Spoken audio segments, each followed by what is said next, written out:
Pueden tomar asiento, por favor. A continuación se dirigirá a ustedes la presidenta del Tribunal Constitucional, ministra señora Marisol Peña Torres. Señor presidente de la excelentísima Corte Suprema, ministro don Sergio Muñoz Gajardo.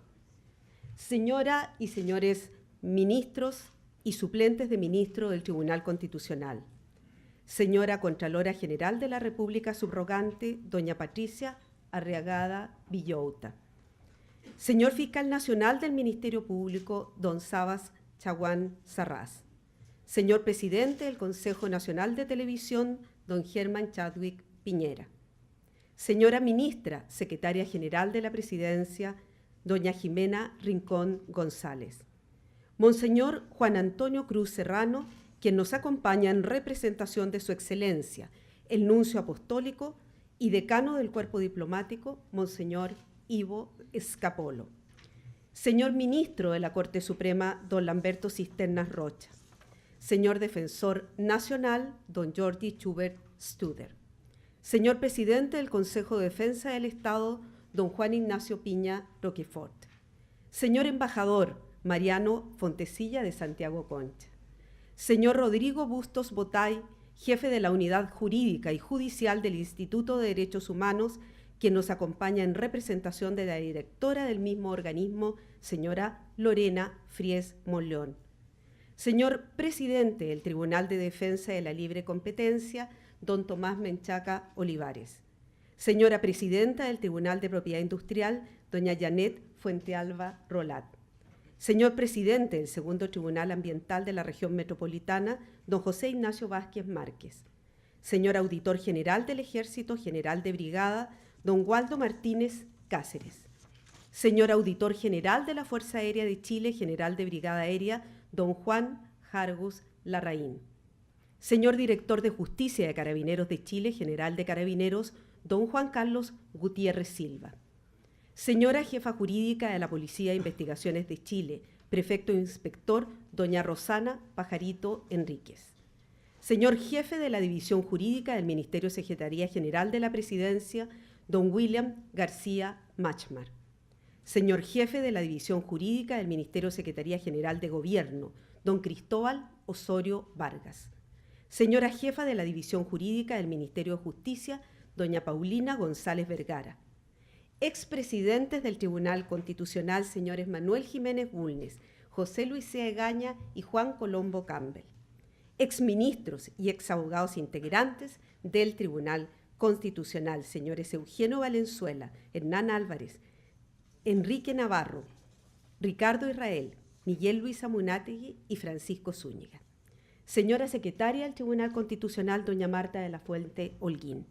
Señora Secretaria del Tribunal Calificador de Elecciones, doña Carmen Gloria Valladares Moyano. Relatores del Tribunal Constitucional, señorita Paola Molina y señores Rodrigo Pica y Sebastián López. Señora y señores decanos de las Facultades de Derecho de las Universidades Mayor, de los Andes y de las Américas, doña Clara Charansky, don Alejandro Romero, don Pedro Irureta y don Patricio Zapata. Señora Presidenta del Colegio de Abogados de Chile, doña Olga Feliu Segovia. Invitados especiales, funcionarios del Tribunal, señoras y señores.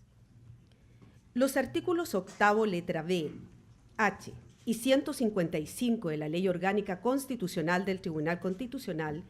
imponen al presidente de este órgano la obligación de rendir en el mes de marzo de cada año una cuenta pública destinada a reseñar las actividades de orden jurisdiccional y administrativo que se hayan desarrollado en el año anterior. A ello debe agregarse una reseña de la gestión financiera, informes de auditoría y cualquier otro antecedente e información que se estime necesario para dar a conocer al resto de los órganos del Estado y a la ciudadanía en general el balance de las actividades cumplidas en el año anterior en ejercicio de las atribuciones que la Constitución Política le confiere. Acompañada del Tribunal Constitucional en pleno, deseo agradecer en primer término la presencia de las autoridades de los distintos poderes del Estado que hoy nos honran con su presencia, así como de diferentes organismos y servicios públicos relacionados con el quehacer del Tribunal, representado también en esta oportunidad por todo su personal profesional. Asimismo, rindo un testimonio de especial gratitud por acompañarnos en el día de hoy a los expresidentes, exministros y exabogados integrantes de esta magistratura, con quienes he tenido el honor de compartir estas funciones jurisdiccionales, así como a los académicos e invitados especiales presentes. Considero una obligación iniciar esta cuenta destacando la abnegada labor cumplida por mi antecesor en la presidencia, ministro Raúl Bertelsen Repeto, quien hasta el 26 de agosto del año pasado tuviera la responsabilidad de dirigir los destinos del tribunal y cuyos consejos y apoyos han resultado invaluables para cumplir con la confianza que a partir de esa fecha depositaron en mí los miembros de nuestra magistratura. No puedo dejar de relevar la circunstancia de que al ministro Bertelsen le correspondió asumir el desafío de instalar al tribunal en la sede que hoy ocupa, así como de organizar el encuentro bilateral entre el Tribunal Constitucional del Perú y el nuestro en el mes de junio del año pasado, instancia que resultó fundamental para estrechar los lazos de camaradería con esa magistratura e intercambiar criterios jurisprudenciales tendientes a fortalecer nuestros lazos comunes como a enriquecer nuestras propias decisiones. Por último, trascendente resultó la labor del ministro Bertelsen para liderar el trabajo del nuevo tribunal que quedó constituido en su integración definitiva en el mes de marzo del año pasado, una vez que se produjeran los reemplazos correspondientes a 4 de sus miembros que cesaron en sus funciones producto de la aplicación de las disposiciones constitucionales transitorias introducidas por la Ley número 20.050 de agosto del año 2005. En su cuenta pública del año recién pasado, el ministro Bertelsen señalaba, con razón, que los ministros recientemente incorporados tenían por delante un largo horizonte de trabajo que les permitiría celebrar sus 50 años de existencia en el año 2021, fecha que coincidirá con apenas un año de diferencia con el aniversario del centenario de la instalación del primer Tribunal Constitucional en Austria, ocurrido en el año 1920. El Tribunal Constitucional al año 2014. El cumplimiento de la obligación que hoy nos convoca encuentra al Tribunal Constitucional en momentos que permiten apreciar una importante evolución institucional que ha ido consolidando su quehacer por las siguientes razones. En primer lugar, porque como he señalado, nuestra magistratura está ya conformada íntegramente por los 10 ministros titulares que concibiera la reforma constitucional de agosto del año 2005, cada uno de los cuales durará 9 años en el ejercicio de su cargo, acorde a lo previsto en esa misma reforma. Asimismo, durante el año pasado, se ha producido la renovación de los 2 suplentes de ministro, conforme a lo estatuido en el artículo 18 de la Ley Orgánica Constitucional que nos rige. Es así como, respetando el procedimiento previsto por esa norma, la proposición de la septena efectuada por el Tribunal en el mes de enero del año pasado derivó en que 2 de los candidatos propuestos por esta magistratura fueron nombrados por el presidente de la República con acuerdo del Senado. De esta forma, en el mes de mayo del año 2013, se incorporaron al Tribunal Constitucional, en la calidad que comentamos, los abogados y profesores universitarios Cristian Suárez Creders, quien resultó reelecto, y Alan Brothman Vargas. Ellos se han sumado con gran energía a las labores que cumplimos, desde luego integrando el Pleno o las salas en caso de no reunirse el quórum de ministros titulares, pero además asumiendo las tareas complementarias de apoyo a nuestra gestión jurisdiccional, que consisten en coordinar el quehacer de nuestra biblioteca y elaborar un boletín periódico de jurisprudencia que exponga sintéticamente la doctrina derivada de las sentencias de fondo dictadas y en forma bimensual. En lo que atañe a la biblioteca institucional, ya han comenzado a diseñar los lineamientos que permitan que nuestro tribunal adhiera a un modelo de biblioteca con fuerte énfasis en el material digital. Ello vendrá a complementar, con el apoyo de las nuevas tecnologías, el acervo bibliográfico especializado con que ya contamos y que nos nutre diariamente en el cumplimiento de nuestras labores. Respecto al boletín periódico de jurisprudencia, esperamos que su primer ejemplar, que está próximo a darse a conocer, demostrará que puede constituir un valioso instrumento de apoyo para interiorizarse de la jurisprudencia más reciente del tribunal, de los criterios que viene utilizando en sus decisiones y, en suma, de la modalidad concreta de cumplimiento de las atribuciones que la Carta Fundamental le ha confiado. Se ha previsto que este boletín sea distribuido a los diversos órganos del Estado, pero también a todas aquellas magistraturas que conforman la Conferencia Iberoamericana de Justicia Constitucional, nuestra principal red de enlace, con los jueces constitucionales de los países de América Latina, España, Portugal y Andorra. Esta será asimismo una forma de retribuir debidamente el abundante material que recibimos de varios de esos tribunales y que sin duda resulta ilustrativo para nuestra propia labor y para reforzar lo que ya se conoce como el diálogo entre los tribunales constitucionales. En segundo lugar, la consolidación institucional de nuestra magistratura se ha profundizado desde la vigencia de la nueva Ley Orgánica Constitucional llamada a regirla, cuyo texto refundido, coordinado y sistematizado se encuentra contenido en el decreto con fuerza de ley número 5 del año 2010 del Ministerio de Secretaría General de la Presidencia, publicado en el Diario Oficial de 10 de agosto de ese año. Después de casi 4 años de vigencia de la nueva ley, podemos decir que los procedimientos aplicables a las diversas atribuciones que nos confiere el artículo 93 de la Constitución Política se han clarificado con evidente beneficio para toda la comunidad.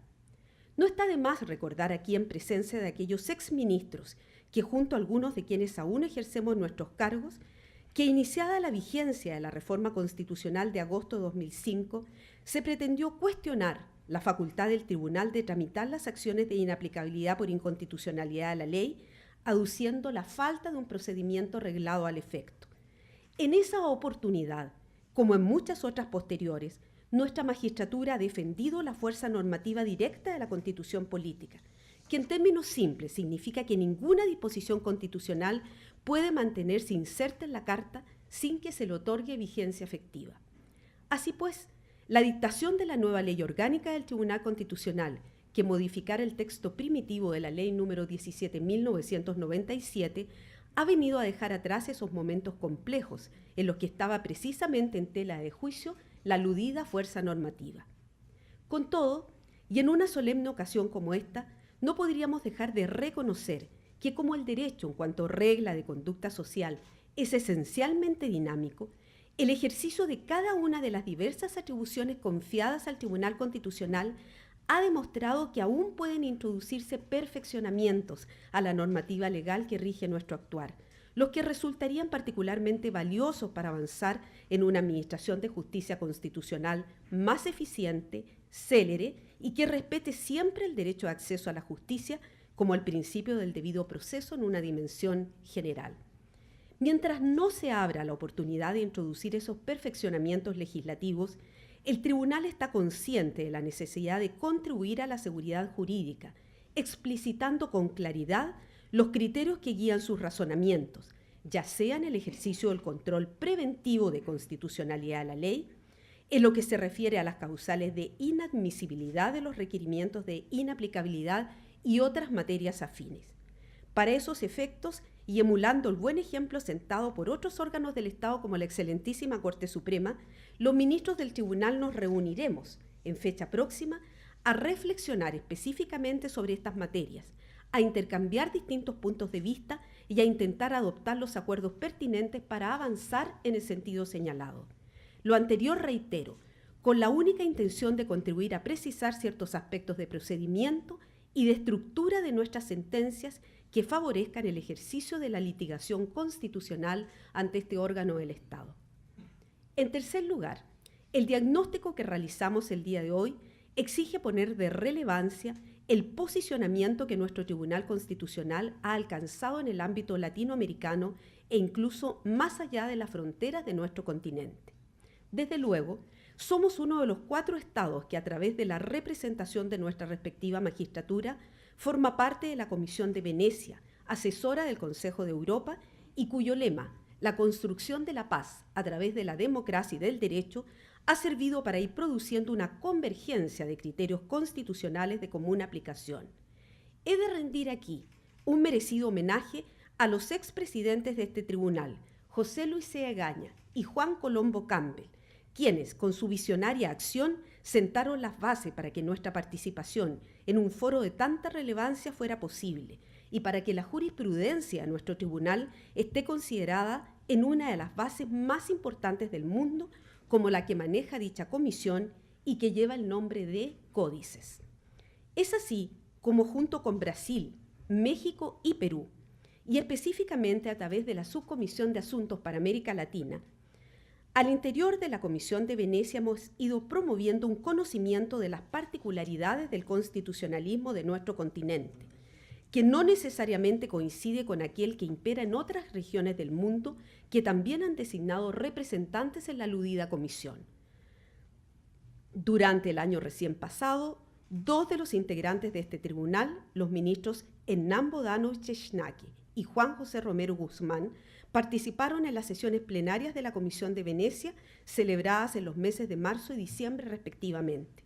Por su parte, el ministro Francisco Fernández Fredes representó a nuestro tribunal en la Conferencia Internacional Acceso Individual a la Justicia Constitucional en América Latina, organizada por la aludida Comisión y el Tribunal Constitucional del Perú en el mes de mayo del año 2013, dando cuenta de nuestras especificidades en el tópico antes señalado. Este mismo posicionamiento de nuestra magistratura en el concierto internacional ha significado que la presencia de uno de sus miembros fuera requerida en los actos del primer aniversario del Tribunal Constitucional de República Dominicana, celebrado en enero de 2013, como de la instalación de la Corte Constitucional del Ecuador con su nueva denominación en el mes de noviembre del mismo año. En ambos casos, nuestro tribunal fue representado por la ministra que les habla. Asimismo, el ministro Domingo Hernández Emparanza representó a nuestra magistratura en el tercer encuentro latinoamericano sobre derecho a la salud y sistemas de salud realizado en Brasilia a comienzos de junio del año pasado, organizado por el Consejo Nacional de Justicia y el Supremo Tribunal Federal del Brasil, junto a otras entidades, con el objeto de profundizar en las causas sistémicas y sociales que están incidiendo en la judicialización del derecho a la salud en nuestros respectivos países y contribuir a su plena efectividad. A su vez, la Corte Constitucional de Colombia nos honró con una invitación a participar en el 9º conversatorio de la Jurisdicción Constitucional realizado en Medellín en el mes de septiembre de 2013 y que este año versó sobre el diálogo constitucional para la paz, oportunidad en que nuestro tribunal comisionó al suplente ministro Cristian Suárez Kröders para manifestar los puntos de vista que nos representan sobre este derecho de cuarta generación. Al mismo tiempo, la imagen que ha proyectado nuestra magistratura ha derivado en que en el mes de febrero recién pasado hemos recibido la visita de 6 magistrados de la Corte Constitucional de Tailandia, quienes nos han expresado que nuestro tribunal fue seleccionado entre varios del mundo para interiorizarse de sus atribuciones y procedimientos consiguientes. Al reconocimiento internacional evidente que supone el conjunto de invitaciones que hemos recibido, cabe agregar nuestra activa participación en la Conferencia Iberoamericana de Justicia Constitucional, que, como ya expresé, constituye nuestra principal red de contacto con los jueces que desempeñan similares funciones a las nuestras en América, España, Portugal y Andorra. El Tribunal Constitucional de Chile ha remitido siempre el material que le es requerido para enriquecer la página web de la conferencia, cuya Secretaría Permanente está radicada en el Tribunal Constitucional de España y que mantiene actualizada la información de todas nuestras magistraturas, constituyendo probablemente el mejor compendio de derecho comparado existente en la materia. Como parte de dicha información, nuestro tribunal respondió recientemente el cuestionario que sirvió de base para el desarrollo de la 10ª Conferencia Iberoamericana de Justicia Constitucional, celebrada a mediados de este mes en República Dominicana y donde fuimos representados por la presidenta que les habla y por el ministro Francisco Fernández Fredes.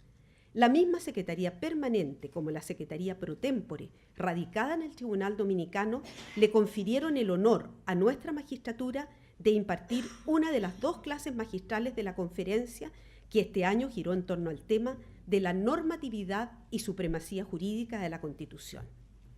Como las actividades de la Conferencia Iberoamericana de Justicia Constitucional ligan en forma sistemática a los tribunales constitucionales del continente, debo señalar que también hemos estado presentes en seminarios y otras actividades similares organizadas entre las reuniones plenarias bianuales de la aludida conferencia.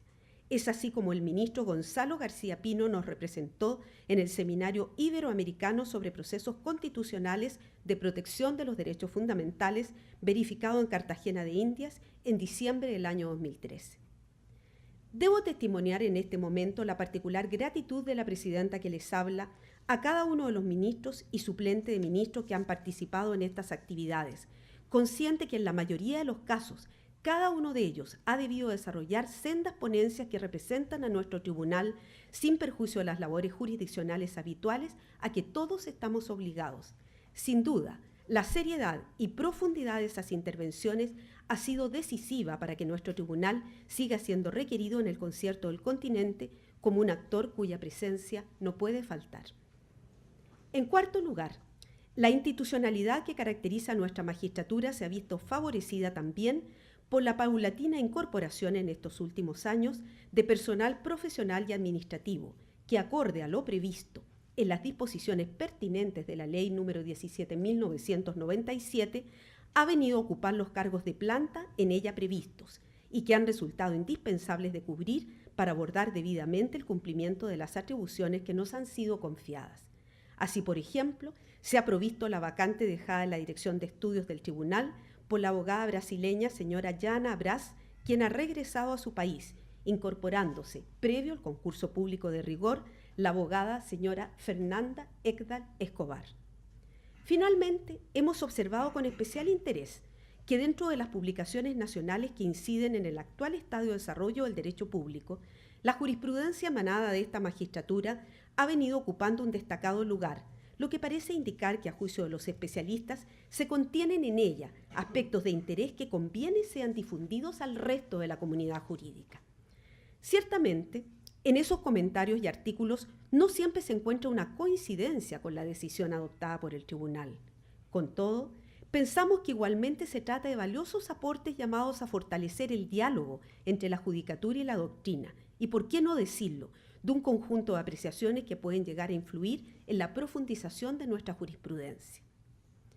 Así, por ejemplo, baste recordar que hace algunos años atrás, algún autor mencionaba que en los principales y primeros fallos recaídos en la nueva atribución que le confiara el Constituyente 2005 a nuestro tribunal, en orden a examinar la constitucionalidad de los autos acordados de los tribunales superiores de justicia, Este órgano había desaprovechado la ocasión de efectuar una precisión de los requisitos que al tenor de la Constitución y la ley inciden en la presentación del respectivo requerimiento. Esta observación fue debidamente considerada en fallos posteriores atingentes al ejercicio de la misma atribución, contribuyendo al sentido pedagógico que deben tener las sentencias constitucionales, atendido su particular grado de especialización. Los aspectos reseñados revelan la existencia de un órgano que ha alcanzado un grado importante de madurez.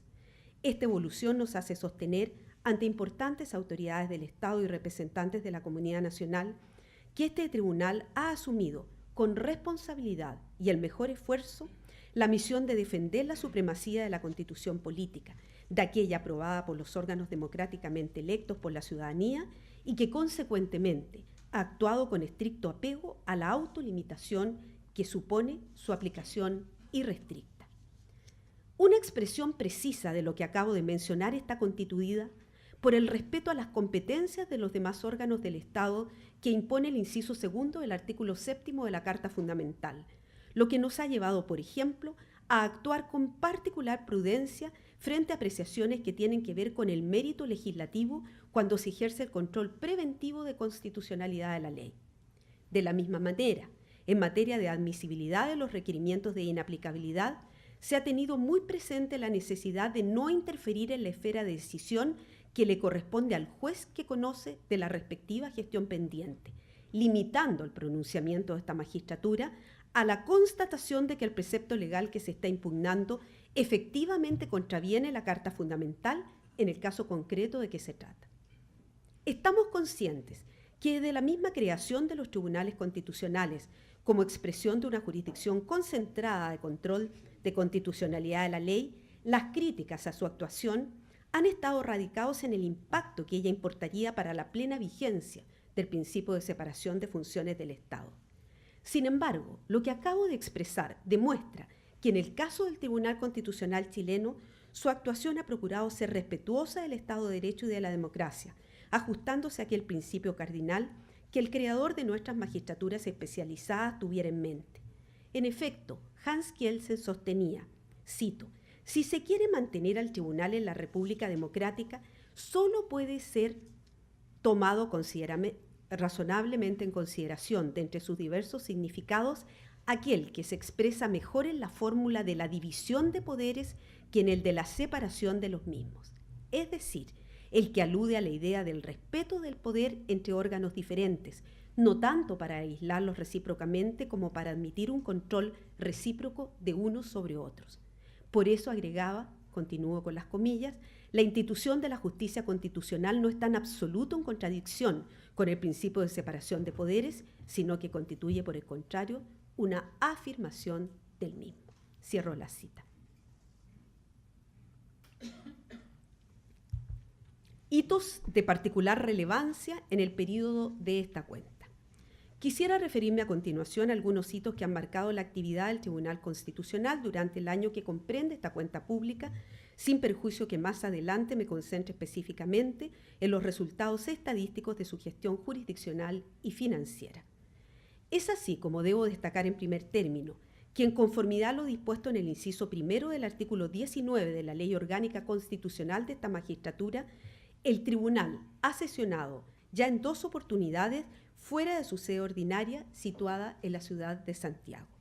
La citada norma de la Ley Orgánica dispone que, comillas, el Tribunal sesionará en la capital de la República o en el lugar que excepcionalmente el mismo determine, cierro comillas.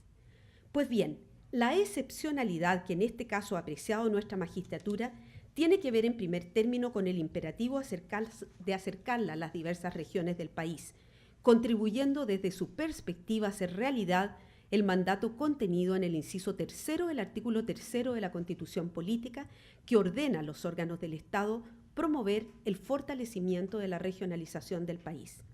El Tribunal Constitucional recibe acciones de inaplicabilidad por inconstitucionalidad que provienen de las diversas regiones de Chile, en cuyos tribunales se sustancian las respectivas gestiones pendientes. En consecuencia, la sola circunstancia de haber desarrollado la vista de la causa en 2 regiones, la del Libertador Bernardo Higgins y la de Valparaíso, ha permitido una cercanía con la comunidad jurídica local que no tenía precedentes en la historia de este órgano del Estado. Lo anterior ha sido posible gracias a la invitación que nos han formulado las respectivas Cortes de Apelaciones de Rancagua y de Valparaíso a ocupar sus dependencias para estos efectos.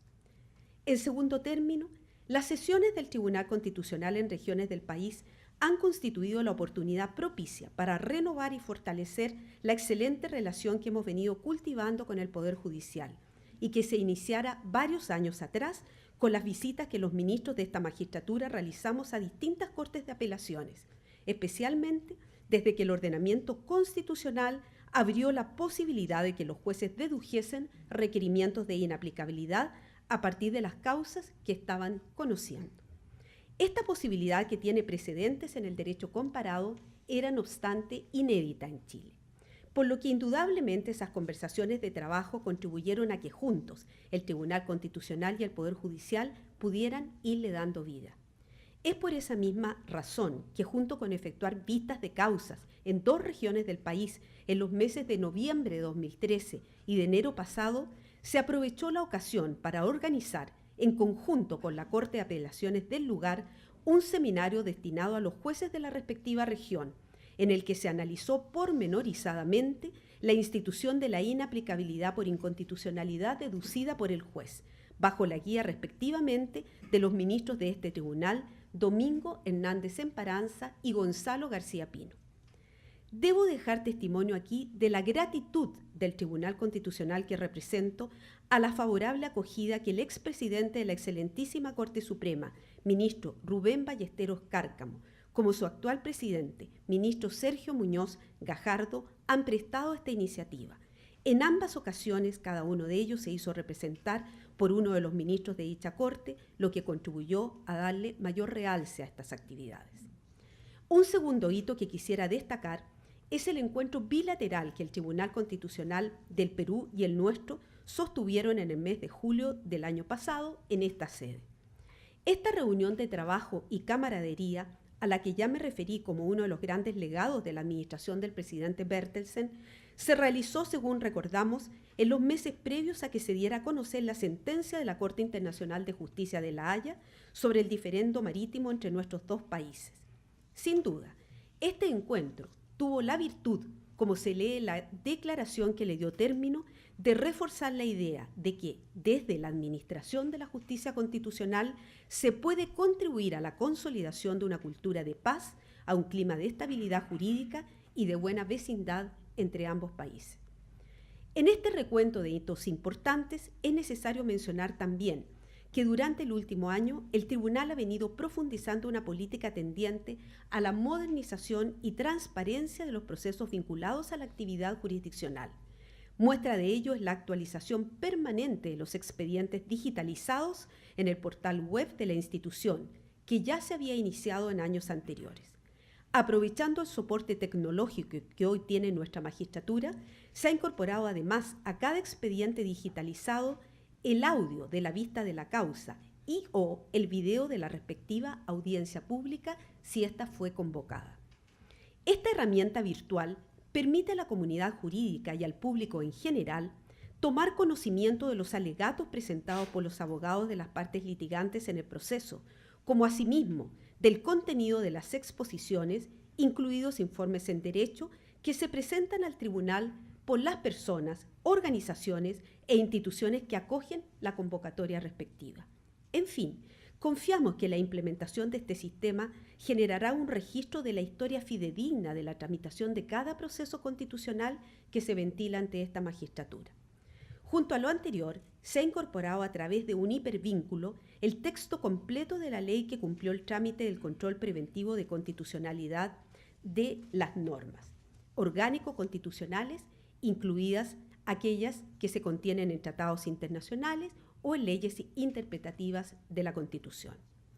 Este énfasis que el Tribunal ha procurado poner en la transparencia de su gestión ha derivado en una particular preocupación por la población discapacitada. Es por ello que en el año recién pasado hemos incorporado a nuestra página web un saludo del presidente, en el que se explica sintéticamente la esencia de su quehacer, que se encuentra presentado con el correspondiente lenguaje de señas. Asimismo, ha constituido motivo de especial orgullo para el tribunal, que en octubre del año pasado hemos sido distinguidos por el Servicio Nacional de la Discapacidad, SENADIS, con el Premio Chile Inclusivo 2013, que se otorga a aquellos organismos públicos y privados que toman medidas concretas respecto de la inclusión social de las personas con discapacidad. Detrás de cada uno de los hitos mencionados está el trabajo mancomunado de los diversos integrantes de este órgano del Estado, a quienes me ha resultado tan fácil y grato encabezar en el periodo que comprende esta cuenta, toda vez que con su aporte comprometido y profesional han contribuido a llevar a nuestro tribunal al sitial que ocupa hoy día en Chile e incluso más allá de su frontera. Mis agradecimientos muy sentidos a todos y cada uno de ellos. Actividad jurisdiccional. Procedo a continuación a dar cuenta general y resumida de la labor jurisdiccional cumplida durante el último año por esta magistratura constitucional, haciendo presente que los antecedentes oficiales desde los cuales se extraen los datos estadísticos a los que me referiré en general podrán ser examinados en el documento que el tribunal publicará próximamente en su página web institucional, sin perjuicio de su distribución directa a los órganos y personas interesadas. Ingresos. Según el registro oficial de Secretaría, fueron 220 los asuntos ingresados al Tribunal Constitucional durante el año 2013. Si esa cifra se compara con aquellas que caracterizan a los 2 años anteriores, 268 en el año 2011 y 238 en el año 2012, podríamos advertir que aunque con leves diferencias, los asuntos que se traen anualmente al conocimiento y resolución de esta magistratura bordean los 200 en promedio.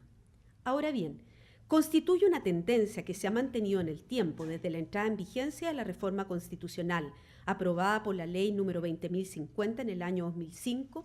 el hecho de que los requerimientos de inaplicabilidad por inconstitucionalidad de preceptos legales representan el mayor porcentaje dentro de los ingresos anuales. Así, en el año 2013 fueron 192 las acciones de esta naturaleza deducidas por órganos y personas legitimados, lo que representa el 87% del total de asuntos sometidos a su conocimiento. Si esos datos se comparan con los registrados en el periodo anterior, observaremos que esta clase de ingresos representó el 83% del total. Parece digno destacar en esta oportunidad que el 3,64% de los requerimientos de inaplicabilidad por inconstitucionalidad ingresados el año 2013, un total de 7, tuvieron como requirentes a los tribunales de justicia, que conocen de los asuntos en los que podría ser aplicado el precepto legal cuestionado.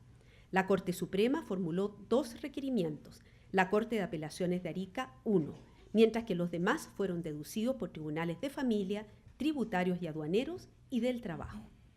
Por su parte, se ha mantenido la tendencia que ya se observara el año pasado en el sentido que la Administración del Estado, a través de diversos organismos que la integran,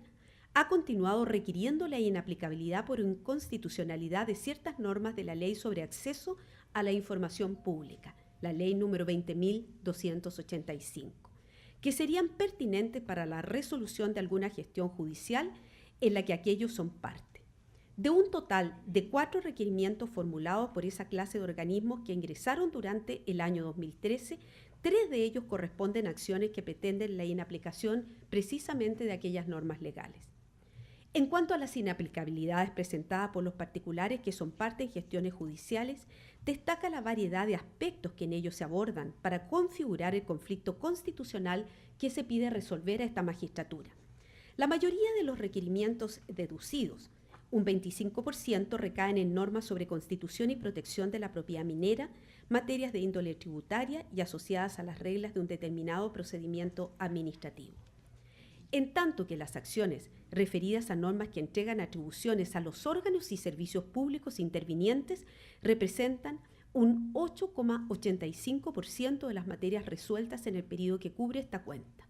A su vez, las impugnaciones referidas a disposiciones sobre previsión social y contenidas en el Código del Trabajo alcanzaron un porcentaje del 8,33% en el mismo periodo. Entre ellas destacan las normas sobre jornada laboral para los trabajadores del transporte de pasajeros, el procedimiento de cobranza laboral y previsional y las reglas en las que se funda el sistema de pensiones vigente en nuestro país. Otras disposiciones cuya inaplicabilidad se ha solicitado declarar en el periodo de esta cuenta y que siguen en importancia numérica a las mencionadas se refieren a temas como el sistema de recursos previstos tanto en el procedimiento civil como en el penal, a las normas legales sobre filiación y matrimonio, al procedimiento administrativo sancionatorio y al régimen de personal aplicable a diversos órganos del Estado, entre otros. Respecto de los demás asuntos de su competencia, el Tribunal Constitucional se ocupó de ejercer el control preventivo obligatorio de constitucionalidad previsto en el numeral primero del inciso primero del artículo 93 de la Constitución respecto de 15 proyectos de ley remitidos por alguna de las cámaras del Congreso Nacional en cuanto a disposiciones de ley orgánica constitucional contenidas en ellos. Estas causas representan el 7% del total de asuntos ingresados en el año 2013. Solo por mencionar algunos de ellos, el Tribunal ejerció esta atribución respecto del proyecto de ley que modifica la Ley General de Pesca y Acuicultura en el ámbito de la sustentabilidad de recursos hidrobiológicos, en el ámbito de sustentabilidad del acceso a la actividad pesquera industrial y artesanal y las regulaciones para la investigación y fiscalización,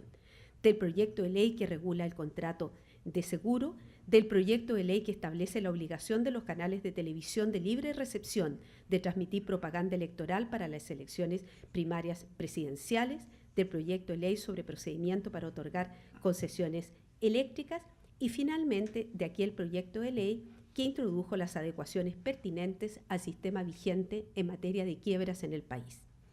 Es importante señalar que la complejidad del control que debe ejercerse respecto de cada proyecto de ley remitido por las cámaras suele ser variable, desde luego atendida a la mayor o menor cantidad de normas sujetas a control. Con todo, debo destacar que en el año 2013 el Tribunal desplegó un esfuerzo importante para disminuir significativamente el tiempo de tramitación de estos procesos, debiendo destacarse los casos de los procesos roles 2466 y 2487 que incidían en el proyecto de ley que establecía la elección directa de los consejeros regionales y de aquel que consignaba la obligación de los canales de televisión de libre recepción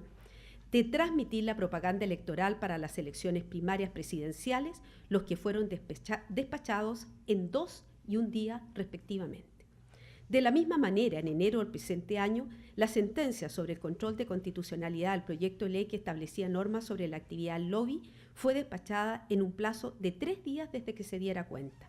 Y asimismo, la sentencia que se pronunció respecto del control de constitucionalidad del proyecto de ley que modificaba algunos aspectos previsionales de las Fuerzas Armadas, Fuerzas de Orden y Seguridad Pública y Gendarmería de Chile fue despachada en 1 día desde que se diera cuenta en el Pleno. El tribunal conoció asimismo de 4 requerimientos de inconstitucionalidad formulados por minorías parlamentarias contra proyectos de ley en tramitación ante el Congreso Nacional, representativos de un 2% de los ingresos totales. Aunque la cantidad de ingresos en estos asuntos se mantiene en esos porcentajes históricos, debe destacarse que exigen por mandato legal expreso una atención preferente y un rápido despacho por esta magistratura. Se cuestionaron por esta vía normas contenidas en el proyecto de ley que permite la introducción de la televisión digital terrestre en 2 oportunidades distintas, en el proyecto de ley que modificó la Ley de Propiedad Industrial para fortalecer la protección de principios activos de medicamentos y en el proyecto de ley que establece procedimiento para otorgar concesiones eléctricas. Por su parte, y dentro del periodo de esta cuenta, se registró el ingreso de 2 acciones de inconstitucionalidad formuladas en virtud de la facultad prevista en el numeral 7º del inciso primero del artículo 93 de la Constitución. La primera de ellas, referida a una norma del Código del Trabajo, no fue acogida a tramitación, atendido que la norma cuestionada no había sido previamente declarada inaplicable por nuestra magistratura, requisito indispensable para que esta clase de acciones pudiese prosperar. La otra acción fue declarada improcedente con fundamento en su falta de jurisdicción y de competencia para conocer y resolver esta clase de asuntos. El tribunal también ejerció en este periodo la atribución contemplada en el numeral 16º, el inciso primero del artículo 93 de la Constitución, pronunciándose sobre 2 requerimientos de inconstitucionalidad referidos a decretos supremos planteados por un grupo de parlamentarios. El primero de ellos se refirió al decreto supremo número 40 del Ministerio del Medio Ambiente, que aprueba el reglamento del sistema de evaluación de impacto ambiental del año 2013. Y que fue declarado inadmisible con fundamento en que el reproche denunciado recaía en vicios de legalidad. El segundo de los requerimientos deducidos se refiere al Decreto Supremo número 153 del año 2013 del Ministerio de Economía, Fomento y Turismo, que aprueba el reglamento sobre manifestación expresa de la aceptación del consumidor en contratos de adhesión de productos y servicios financieros, y respecto del cual se ha dado traslado del desistimiento presentado por los requirentes. Finalmente, se debe hacer referencia al ingreso de 2 requerimientos de inconstitucionalidad formulados en contra de normas de autos acordados. Uno de ellos, el que regula la tramitación y fallo del recurso de protección dictado por la Corte Suprema, y el otro, proveniente del Tribunal Calificador de Elecciones, con el objeto de regular la tramitación y los procedimientos que deben aplicar los tribunales electorales regionales. A ellos se agrega el ingreso de 3 contiendas de competencia en el año 2013, deducidas por un juzgado de familia en contra de una fiscalía del Ministerio Público, por un juzgado de policía local en contra de una Secretaría Regional Ministerial de Transportes y Telecomunicaciones, y la última trabada entre una fiscalía del Ministerio Público y un juzgado de policía local. En enero del año 2014, ingresaron entre tanto 11 contiendas de competencia que involucraban a un juzgado de familia y a la respectiva fiscalía del Ministerio Público. En esta estadística referida a la gestión jurisdiccional del tribunal no podría dejar de mencionar un tema que ya fuera destacado en la cuenta pública de mi predecesor el año pasado. Se trata de las audiencias públicas que nuestra magistratura viene decretando para oír a personas y entidades interesadas en los procesos de inconstitucionalidad de preceptos legales, donde ciertamente uno de los elementos básicos a considerar es el efecto que la no incorporación o la eventual expulsión de la o las normas cuestionadas podría causar en el ordenamiento jurídico como un todo.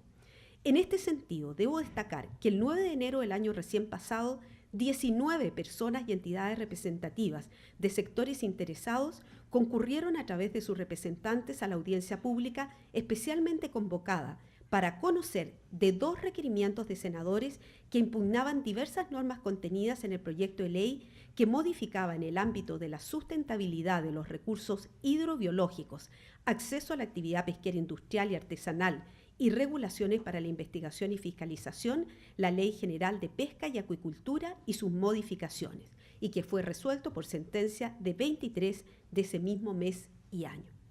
Por su parte, el 6 de noviembre del año 2013, 18 instituciones y organizaciones representativas de los intereses involucrados se inscribieron para hacer presente a través de sus representantes sus puntos de vista en la audiencia pública convocada en el proceso recaído en el rol 2541, correspondiente al requerimiento deducido por un grupo de diputados respecto de 4 normas contenidas en el proyecto de ley que permitía la introducción de la televisión digital terrestre y que fue parcialmente acogido por sentencia de 28 de noviembre del mismo año. Parece que no es necesario reiterar en esta oportunidad la importancia que el tribunal le atribuye a estas audiencias públicas como una forma de tener en cuenta las apreciaciones de aquellos sectores de la sociedad civil más directamente involucrados con el pronunciamiento que se les solicita. Esta es sin duda una forma diferente y ciertamente novedosa de acercar el quehacer de esta magistratura constitucional a la comunidad nacional como un todo. Término de proceso. En lo que dice relación con el término de los procesos también es necesario consignar algunos antecedentes. Las estadísticas contenidas en el anexo de esta cuenta revelan que el total de procesos en tramitación durante el año 2013 alcanzó a 319, levemente inferior al periodo 2012, en el cual se registraron 322 procesos en trámite. De la cifra total del año 2013, 220 corresponden a ingresos efectivos de ese año y 99 a causas de arrastre de años anteriores, tanto del año 2011 como del año 2012. En el tiempo que abarca esta cuenta y en el inmediatamente anterior, se observa que un poco más del 69% de los asuntos en trámite ante el tribunal logró su estado de término dentro del año. La situación concreta que muestran las cifras del año 2013 es la siguiente. Fueron 221 los procesos terminados en el periodo, lo que representa un 69,2%, y quedaron pendientes o en trámite al 31 de diciembre de ese año un total de 98 causas, lo que equivale al 30,7%. Dentro de ese número debemos incluir 48 requerimientos de inaplicabilidad presentados en el mes de diciembre de ese año por un mismo sujeto legitimado respecto de idénticas normas del Código de Minería. A modo de resumen respecto de la labor jurisdiccional cumplida por el Tribunal Constitucional, en esta oportunidad solo me concentraré en las sentencias definitivas, con el objeto de no alargar innecesariamente esta cuenta. Con todo, las estadísticas que se mostrarán en los anexos revelarán también las otras formas que determinan el término de los procesos que se tramitan ante esta magistratura, a saber, las resoluciones de inadmisibilidad, aquellas que no acogen a tramitación un requerimiento, las que acogen desistimientos, aquellas que se refieren al retiro de un requerimiento y las que tienen por no presentada la acción respectiva. Según nuestros registros, un total de 123 procesos constitucionales terminaron por sentencia definitiva en el año 2013. En el año 2012 esa cifra fue de 102. La cifra indicada revela el esfuerzo que ha venido realizando nuestra magistratura por disminuir el tiempo de tramitación de los procesos constitucionales hasta el momento en que se notifica la sentencia definitiva, tal como ya había quedado en evidencia al referirme a las sentencias recaídas en los controles preventivos de constitucionalidad de la ley. Lo anterior exige tener presente en todo caso que las sentencias constitucionales por su propia naturaleza tienden a ser más extensas de lo que pudiera pensarse, en la medida que involucran la precisión de conceptos constitucionales que suelen ser abiertos o indeterminados, o la resolución de conflictos entre derechos fundamentales que no debe llevar simplemente a anular uno en pos de la defensa del otro. Del aludido total de 123 sentencias definitivas, 91 procesos corresponden a causas sobre requerimientos de inaplicabilidad por inconstitucionalidad de preceptos legales, siendo 11 las sentencias estimatorias de la respectiva acción que se refieren a preceptos legales del más diverso orden, de los cuales voy a citar solamente 2 a modo de ejemplo. El inciso segundo del artículo 5 de la Ley sobre Acceso a la Información Pública, en la parte que dispone que es pública toda otra información que obre en poder de los órganos de la Administración, cualquiera sea su formato, soporte, fecha de creación, origen, clasificación o procesamiento. Y también la frase "y de las esperas que les corresponda cumplir entre turnos laborales sin realizar labor", contenida en el inciso primero del artículo 25 del Código del Trabajo, sobre jornada de trabajo y tiempos de descanso de los choferes y auxiliares de la locomoción colectiva interurbana y de los servicios interurbanos de transportes de pasajeros. Gestión financiera. En cumplimiento de lo dispuesto en el artículo 166 de la Ley Orgánica de este Tribunal, en el mes de enero del presente año se presentó al Pleno de nuestra magistratura la rendición de cuentas del periodo 2013, la que fue posteriormente comunicada al Contralor General de la República para su incorporación en el balance general de la Nación. En esa misma oportunidad, y según lo establecido en el artículo 154 de su ley orgánica, el Tribunal Pleno formó el presupuesto efectivo del ejercicio 2014. Sin perjuicio que la cuenta y presupuesto aludidos se encuentran disponibles en nuestra página web institucional desde el mismo mes de enero del año en curso, cabe destacar en síntesis que en el año 2013 los ingresos devengados y percibidos por el Tribunal Constitucional ascendieron a la suma de 4.967 millones de pesos, de los cuales la mayor parte, 4.294 millones, corresponden a las transferencias corrientes que se reciben vía ley de presupuesto. Respecto a la ejecución presupuestaria, los gastos más significativos están representados por los de personal, que alcanzaron los 2.707 millones de pesos, mientras que los de bienes y servicios de consumo llegaron a 1.520 millones de pesos. Dentro de la política institucional de mejoramiento de los procesos internos, desde el año 2010 nuestra magistratura no solamente realiza una gestión de registro y control de su presupuesto anual, sino que ha avanzado hacia lo que podríamos denominar como una gestión patrimonial. Ello implica efectuar el registro y control de activos, pasivos y el patrimonio institucional en base a principios, normas y procedimientos contables. En la misma línea, en el año 2013, el Tribunal se ha unido al Sistema de Información de Gestión Financiera del Estado, SIGFE, en su segunda versión, y está avanzando en la implementación de las normas internacionales de contabilidad del sector público que a partir del año 2015 comenzarán a regir en Chile en todos los organismos de la Administración del Estado, en el Congreso Nacional y en el Poder Judicial. Estamos conscientes de que esta clase de avances contribuyen a la transparencia en la gestión de los recursos públicos que anualmente se le asignan a esta magistratura, incrementando tanto la calidad como el detalle de la información financiera. Antes de cerrar esta parte de la cuenta referida a la gestión financiera del Tribunal, he creído necesario señalar que una parte no menor de nuestros recursos presupuestarios está destinada a la debida difusión de jurisprudencia constitucional relevante, especialmente de aquella derivada de los pronunciamientos de nuestra propia magistratura. Es así como en el año 2013, bajo nuestro propio sello editorial, se publicaron los tomos 16 al 21 de jurisprudencia constitucional, los cuales incluyen el texto íntegro de las sentencias de término dictadas en los procesos roles 1351 al 1970, abarcando un periodo de 3 años que va desde el 2009 al 2012. A su vez, se sumaron a la colección de cuadernos del Tribunal Constitucional los correspondientes a los números 51, 52 y 53, que contienen los trabajos ganadores del Premio Tribunal Constitucional Convocatorias 2011 y 2012. En esta oportunidad, los trabajos que accedieron a ese galardón y sus respectivos autores fueron Naturaleza jurídica de la inaplicabilidad en el modelo chileno, de Diana Rivas Poblete, de la Universidad de Concepción, El principio de precaución, de Francisca Moya Marchi, de la Universidad de Chile, y Control constitucional, judicial y ético de los parlamentarios, de Hernán Castillo Barrera y Raimundo Meneses Costa Duat, también de la Universidad de Chile.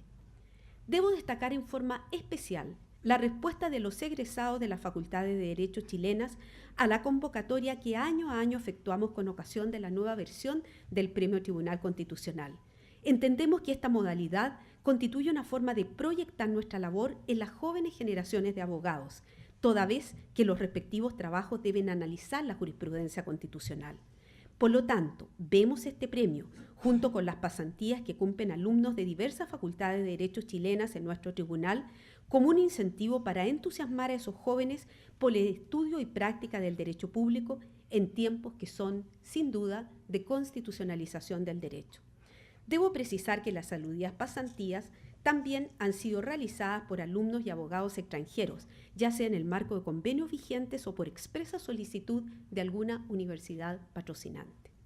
Por otra parte, se han destinado los correspondientes recursos presupuestarios para distribuir mensualmente a los ministros y abogados que elaboramos en este tribunal un boletín de jurisprudencia comparada, que es fruto de la permanente revisión y sistematización de la jurisprudencia constitucional emanada de un número aproximado de 20 cortes extranjeras y que ha logrado constituirse en un útil elemento de apoyo a la labor jurisdiccional que desarrollamos.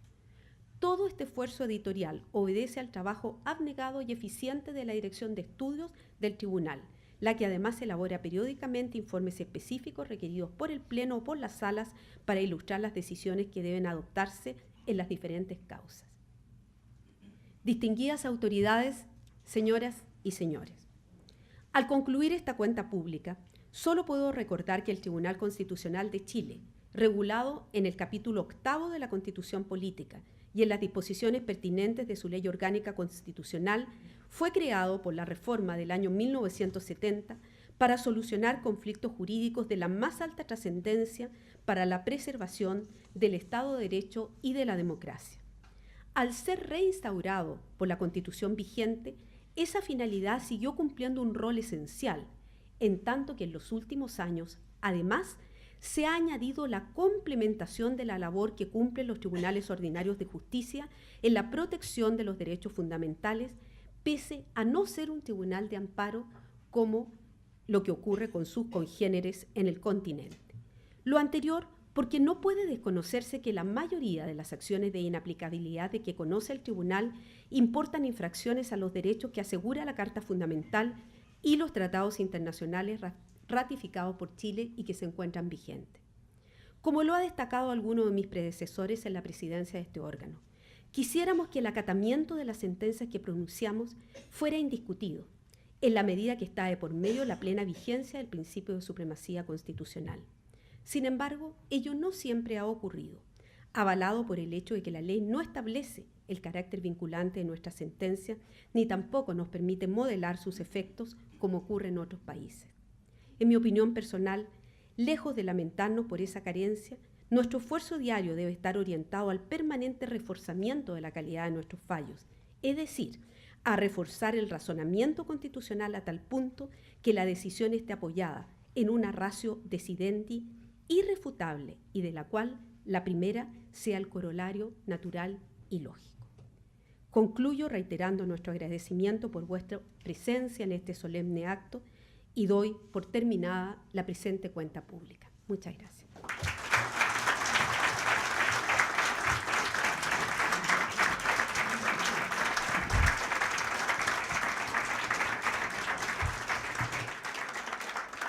Con la venia del excelentísimo tribunal, procederé a leer un saludo especial enviado hace pocos instantes por su excelencia la Presidenta de la República, Michelle Bachelet Tejeria.